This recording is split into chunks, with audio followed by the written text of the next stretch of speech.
What's going on, guys? Lyrics here, and I'm back bringing you today another video, and this one's going to be bringing you episode 2 of how to dribble like a pro. And in this one we're going to be covering the ball roll scoop.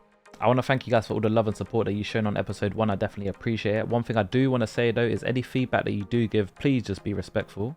At the end of the day, I understand that I talk pretty fast, but what can I do? You know, I talk how I talk at the end of the day. But for my foreign viewers, I definitely appreciate you guys, and I will try and slow it down a little bit more so that I could be heard more clearly.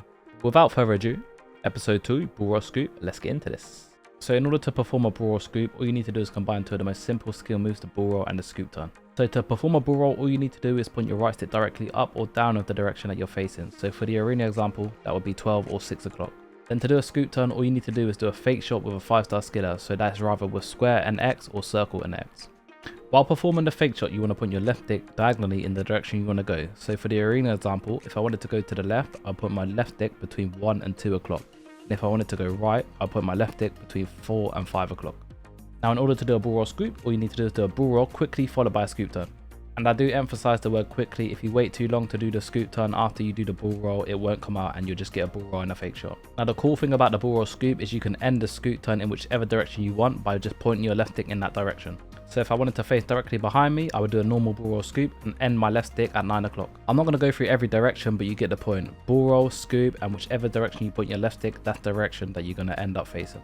So ever since the ball roll scoop was introduced to FIFA and FIFA 21, it's pretty much been prevalent in every single meta.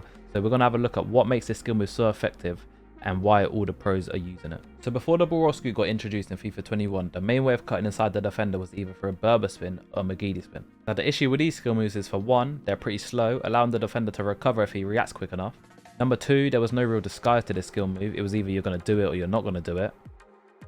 And 3, not being able to choose where you exit leaves you pretty susceptible to being tackled if the defender reads the play well. However, with the ball roll scoop, you can actually choose which direction you exit, putting your body in front of the ball and protecting it.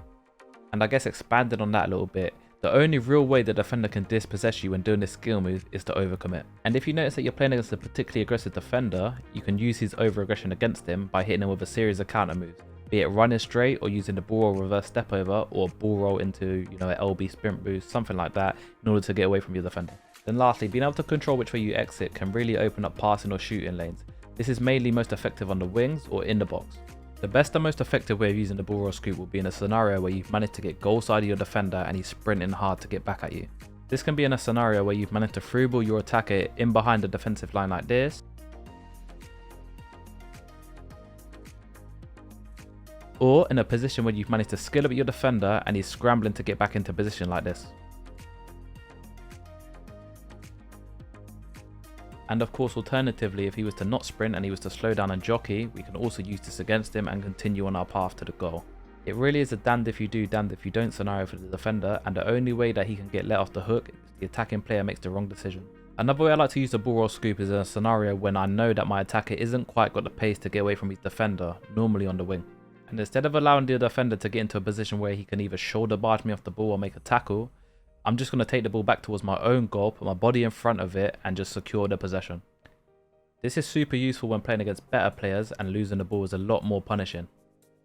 Now I've already told you how to come inside your defender effectively. However, what I haven't told you is how to manipulate your opponent into getting into these scenarios. This next tip I'm going to give you is what can take you from an average player to a top player, and it's all about seeing the game ahead of time and using skill moves to manipulate your opponent into creating passing angles. Now starting off this clip, I find myself in a perfect step over scenario. If you want to learn more about step overs, make sure you guys check out episode 1. So when I received the ball with Mbappe, I noticed straight away that we're in a 2v1 scenario with me and CR7 versus the defender, which means that he can't be super aggressive on my Mbappe and he needs to respect the pass inside. Knowing he will hesitate with his defender, I step over boost forward. However, this is just a decoy. I know that he's going to be sprinting to try and catch up and get back into play, so this is the perfect opportunity to use our ball roll scoop. And look how perfectly executed this skill move is. The ball roll scoop gives Mbappe the perfect passing angle to go straight into Becker for the open goal finish. Now at full speed, this just looks like your regular goal. However, when you actually break it down, I planned out this attack the moment I got the ball with Mbappe. Now another common passing angle I like to open up with a ball roll scoop is the in-swinging cross. And jumping into this clip, I just played a through ball down the line to Ginola. Now before I've even controlled the ball with Ginola, I've already got a plan of what I want to do. So look at how early I LB trigger Mbappe to make sure he gets into the box. Now the next step of the play is how do I actually get the ball to Mbappe. And I know for a fact that if I was to run down the line and just whip in a regular cross, it's not going to be very effective. However, if I ball roll scoop to get in swinging crossing angle, I can actually perform a very high percentage cross, which happens in this clip, and unfortunately the keeper makes a great save. Now, as I mentioned in episode 1, every great skill move has a counter move. So jumping into this scenario with Zaha, I'm just dribbling a little bit, trying to create some space, and I LB sprint boost onto the wing. Now, this is a great scenario to use the ball roll scoop, as I've just boosted into space and now Cancelo's trailing the play and needing to sprint to get back into position. However, as I'm playing a better opponent, I know that he probably knows this and is expecting it. So when I do my ball roll with Zaha, you'll notice how he slows down with Cancelo and anticipates the ball roll scoop. Now again, I've already thought through this play ahead of time, so I'm already anticipating him backing up, so then I LB sprint boost into the space. And with the space that the hesitation caused, I now have an open pass into one of my strikers. Now, even though I didn't score here or get a shot off, this is still great attacking play and a really great opportunity to score a goal. However, the only thing that stopped that was good defending from my opponent. And again, if the skill move wasn't already overpowered enough, they added the potential to choose which direction that you exit the scoop turn, making it even more impossible to defend. Now, in order to perform this variation of the ball roll scoop, all you need to do is put your left foot in the opposite direction to which you chose to exit. So as you can see in the game clip, I choose to exit my scoop turn on the left side of the pitch. However, as soon as I finish that input, I swing my left foot down diagonally right in order to override the way that I exit. Right, so now we know how to use the ball roll scoop on the offensive side. How do we defend against it? So as far as tackling and dispossessing our opponent goes, the only real way of doing this is by predicting the skill move ahead of time and being super aggressive.